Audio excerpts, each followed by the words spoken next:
রাজনীতি মনস্ক মানুষ, আর একটু বলি বাম রাজনীতি মনস্ক মানুষ এবং সাংস্কৃতিক জগৎ,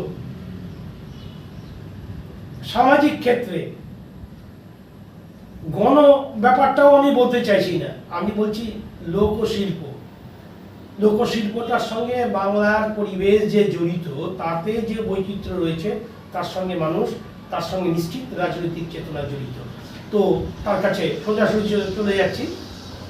আচ্ছা শুভেন্দুদা, এখন তো ভোটের প্রবাহ, রাজনীতির প্রবাহ, ভোট বলা আর রাজনীতি বললে পরে একটু অন্যরকম মনে হয়। তো আপনি এই বিষয়টাকে আপনার এই সামাজিক জীবনে কি চোখে এখন দেখছেন?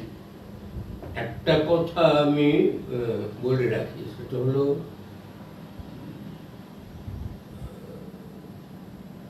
প্রভাত পট্টনায়কের একটা কথা আছে, সেটা হচ্ছে সুন্দর করে বলেছিলেন যে এদেশে বামপন্থীদের কি ভবিষ্যৎ সেটা আমি বলতে পারবো না, কিন্তু বামপন্থা ছাড়া এদেশের ভবিষ্যৎ যে অন্ধকার, সেটা আমার, সে ব্যাপারে আমার কোনো দ্বিধাদ্বন্দ্ব নেই। আমি এই সম উক্তিতে দৃঢ়ভাবে বিশ্বাস করি।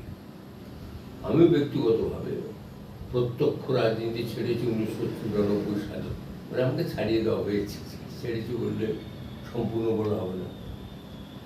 তারপর থেকে আমার প্রত্যক্ষ রাজনীতিতে আমি নেই, কিন্তু রাজনীতি বিবর্জিত মানুষ নই আমি। বামপন্থীদের উপরে আমার আস্থা কমেছে দেশে, কিন্তু বামপন্থার উপরে আস্থা আরো দৃঢ়তর হয়েছে, আরো গভীর হয়েছে এই সামগ্রিক পরিস্থিতিতে।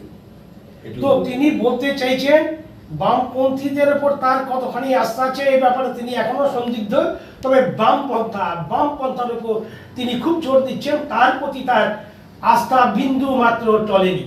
না, তার কোনো কারণ নেই। দশটা অসৎ দৃষ্টান্ত দেখলে একটা আদর্শের প্রতি বিশ্বাস মরে যাবে, এতটা দুর্বল চিত্ত মানুষ নই। বরং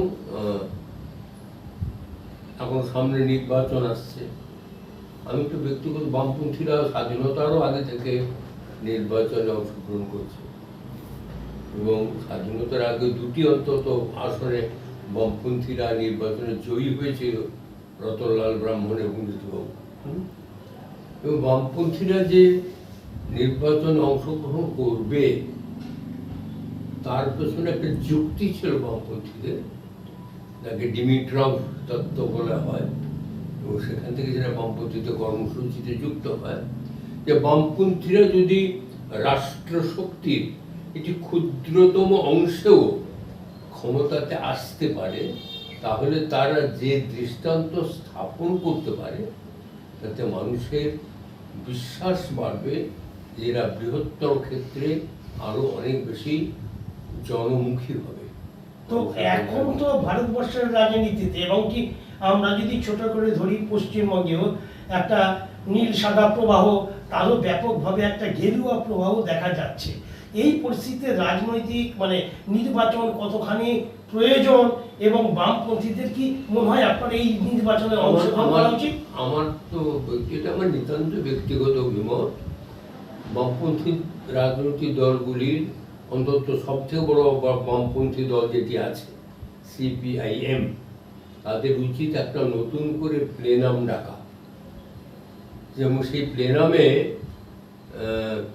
সমস্ত রাজনৈতিক বামপন্থী রাজনৈতিক দলগুলিকে আমন্ত্রণ জানানো উচিত, এবং সেখানে আলোচিত হওয়া উচিত যে ডিমিট্রভ তত্ত্বের উপর ভিত্তি করে বামপন্থীরা রাজনীতিতে নির্বাচনী প্রক্রিয়াতে অংশগ্রহণ করেছিল, তার আদপেই আর কোনো প্রয়োজন আছে কিনা, বা দীর্ঘ বামপন্থী শাসনে বামপন্থীরা কি সেই আস্থা, যে গভীরতা বা আস্থার যে শেকড়, সেটা আরো গভীরে প্রবেশ করাতে পেরেছেন, নাকি আস্থা শূন্য হয়েছেন নির্বাচন করতে?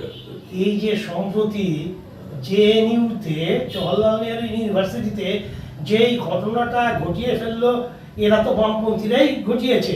এই যে তারুণ্যের জোয়ার, তাদের যে বিষয়টি, এইভাবে যদি ঐক্যবদ্ধ না হয় তাহলে কি গেরুয়া স্রোতকে ঠেকানো যাবে বলে মনে হয়?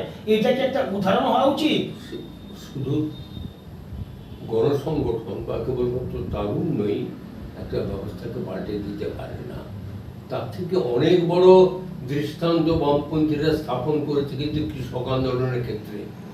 সারা ভারতবর্ষের সরকারের কিন্তু, কেন্দ্রীয় সরকারের হিত ধরে নাড়িয়ে দিয়ে কিন্তু ভারতের কৃষকের আন্দোলন, কৃষক বিল প্রত্যাহার করতে বাধ্য হয়েছে কেন্দ্রীয় সরকার।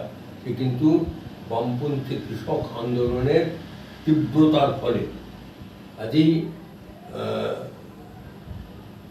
কেবলমাত্র যুব সম্প্রদায়ের একটি অংশের, একটি রাজ্যের একটি অংশের এই নতুন করে তাদের উঠে দাঁড়ানো, বিশ্বাস ফিরে পাওয়া, এই সব কিছুর উপরে কিন্তু পরিবর্তন নির্ভর করে না। তবে একটা যেটা আমি বলতে চাইছি আপনাকে, ওইখানে কিন্তু কোনো একক বামপন্থী তথাকথিত যে কোনো দল ভিত্তিক নয়, এটা এখানে বামপন্থী ঐক্য গড়ে উঠেছিল। এইটা কি কোনো সংকেত নয়? এটা সংকেত।